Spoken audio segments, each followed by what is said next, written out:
In the days following that wild Hustler Casino live session, poker fans have been dissecting every nuance of the hand between Ryan Feldman, Alan Keating, and Nick Airball Arcot. Let's dig deeper into the strategy and psychology behind what went down, and why this moment felt like a microcosm of modern high-stakes poker on TV. Strategic insights and decision points. First, consider pre-flop ranges and pot odds.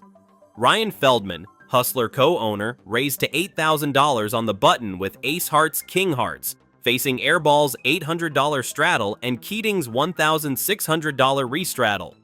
After Airball, Arcot shoved his last $58,000 with 4 hearts, 4 diamonds, and Keating instant called with King Spades, Queen Hearts. Feldman was effectively pot committed. Mathematically, things were surprisingly close. Arcot, 44, had approximately 42% equity, Feldman, AK, approximately 36%, and Keating, KQ, only approximately 21% in the three-way pot. Note: Feldman was even a 74% favorite to win the larger side pot between just him and Keating, but the triple run agreement complicated everything. Feldman's jam with AK. Once all that $58,000 went in, folding AK was virtually impossible. He'd already raised and committed chips, and AK dominates Airball's 4-4, with even a shot at scooping both pots. Shoving was sound by standard game theory, strong hand, shorter stack, great chance to win big. Keating's monster stack call, with over $1 million behind, Keating risked only 6% of his stack to call and see a huge pot. Pot odds were about 9-1 to call roughly $58,000 into a roughly $500,000 pot. Even though KQ is a big underdog versus AK, and dead versus 4-4, Keating could rationalize, if I flop a king or queen I scoop, or maybe hit a straight flush draw. In a sense, he treated it like a long shot lottery ticket, and ultimately got lucky with 2 pair on the river on the second runout. After they agreed to run the board twice, the variance really unfolded. On the first board, ace high won for Feldman's side and Arcot won half his side pot. On the second board, Feldman flopped top pair 70% to win. But then boom, a 4 on the turn gave Arcot a set, and a queen on the river gave Keating 2 pair. Suddenly, Feldman's equity evaporated. This sequence underscores how even slight edges can vanish in multi-run pots. AK feels like a lock, but the math and variance had other ideas. Key takeaways. In three-way, all-in situations, always check who's really a favorite. Feldman's AK versus 4-4 was only 36% against both combined. Stack sizes matter. Keating's depth made calling cheap for him, while Feldman's shorter stack forced a jam. Running it twice magnifies swings. Feldman won half a big side pot but lost the other half of the bigger pot. If it had been one run, he'd have scooped that $329,000 side pot uncontested, his 74% spot. Psychological warfare and table dynamics. Beyond the cold numbers, the mind games were intense. Nick Arcot arrived at the table with the bravado of a prizefighter. He's built a reputation on trash talk and taking huge swings. In fact, one poker feature likened him to a pro wrestling heel, a villainous persona that made him a fast-rising hustler star. Right after the all-in, he proudly declared, "Let's go, I'm the best in the world," gleeful at his slight edge. That burst of confidence and trash talk is exactly how Arcot manipulates the table image. Loud, confident, and looking for a reaction. Feldman, on the other hand, wore frustration on his sleeve. As a seasoned player and co-owner, he usually stays composed, but losing that run-out got to him.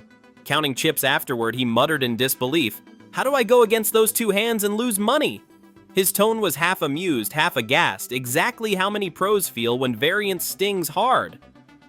Feldman's quip captured the surreal disappointment. Even when you do everything right, the cards sometimes flip the script. Alan Keating, with his typical stoic Irish calm, likely had mixed emotions. He called off with second best hand, so getting the 2-pair river must have been a relief, not an intentional heroic call like in some of his other famous hands.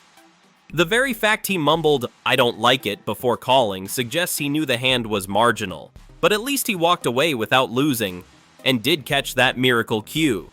And of course, the table image was on full display. All 3 men know each other's reputations.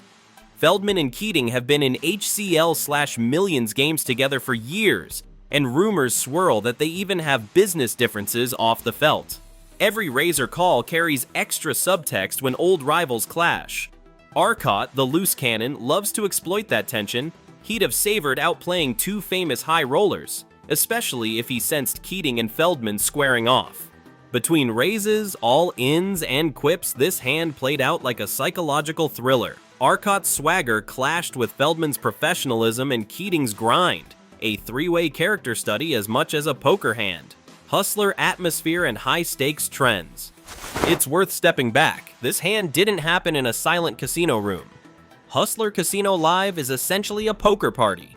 Bright studio lights, multiple camera angles, an energetic commentator team, and live Twitch chat all cranked up the adrenaline. One player noted that Hustler Live had 5 different cameras to capture the best poker stream possible, and truly it feels more like a sports broadcast than a casino pit. Commentators like Ryan Feldman and Bart Hansen are known for witty banter that adds to the drama. This isn't a hush-hush nosebleed game, it's national live entertainment. The buzz of the crowd and the knowledge of being live, often to tens of thousands of viewers, nudges players toward more flamboyant decisions. All told, the atmosphere encourages spectacle. When Arcot saw an opportunity, he went for maximum action, and afterward, the production team replayed and highlighted every heated moment. The board runouts themselves, turning Feldman's approximately 70% into nada, were almost scripted for entertainment value. It's poker theater, and everyone at that table, pros and crew alike, know it. This hand also fits into larger high-stakes poker trends. We're living in an era of ever-escalating stakes. Just a couple years ago, a $500,000 pot was almost unheard of on a stream. Now Hustler has staged million-dollar games where each seat starts with $1,000. In fact, recent news shows Hustler dropped a $500,000 minimum buy-in on day 2 of a $1 million game because not enough players had $1 million on hand. The point is, what once would have been a legendary pot is becoming routine on these broadcasts. Big swings are the norm. Poker News points out that the largest ever televised cash game pot was $2.35 million, and a new US livestream record, $1.978 million, was set just recently on PokerGo. With hundreds of viewers, and sometimes hundreds of thousands, one Hustler stream once peaked over 100,000 viewers. Players know that massive hands make history. They're basically chasing poker superstardom as much as chips. Arcot, Feldman, Keating, and co. are all veterans of these big game theaters. They've seen and made epic calls and bluffs. This pot, a cool $500,000, is one in a string of dazzling, TV-friendly confrontations. Finally, Hustler's wild vibe is deliberate. As one analysis put it, HCL has become the gold standard of poker streams, packed with top pros and flashy newcomers.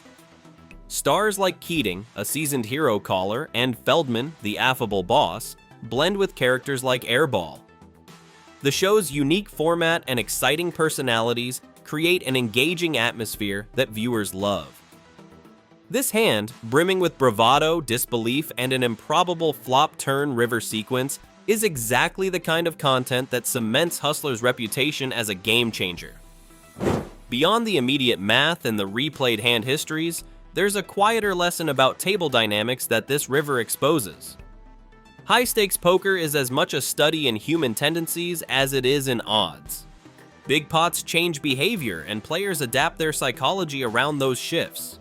After a beat like this, opponents will adjust, tightening when they saw aggression work, bluffing more where fear held, or suddenly folding earlier to avoid being involved in another headline hand. The best pros treat the table like a living organism. They observe how fear and confidence spread, then use that knowledge to shape future lines rather than simply trying to erase the sting of loss. Finally, the monetary devastation must be paired with disciplined bankroll and risk management. A $500,000 beat can ruin a career if a player lets one hand rewrite their risk tolerance. Winning players neutralize variance by sizing pots responsibly, maintaining reserves, and stepping back when a run of brutal luck skews judgment. That hand will be a costly teacher, but only if the pro lets it bankrupt both his stack and his discipline. If he treats it as an investment in hard-earned experience, it becomes a turning point, painful yes, but ultimately profitable for his future results. With all this in mind, it's clear, beyond the raw action, this pot showcased strategic complexity, raw emotion, and the modern appetite for spectacle. The tension of the moment only magnifies as we head toward the finale of the story. If this hand taught us anything, it's that poker is a roller coaster. One moment you're way ahead, the next you're reeling from a savage river. Thanks for watching this breakdown. If you enjoyed it, hit that like button, subscribe for more, and let us know in the comments what you think about this insane hand. Until next time, good luck at the tables and may your river cards be kind.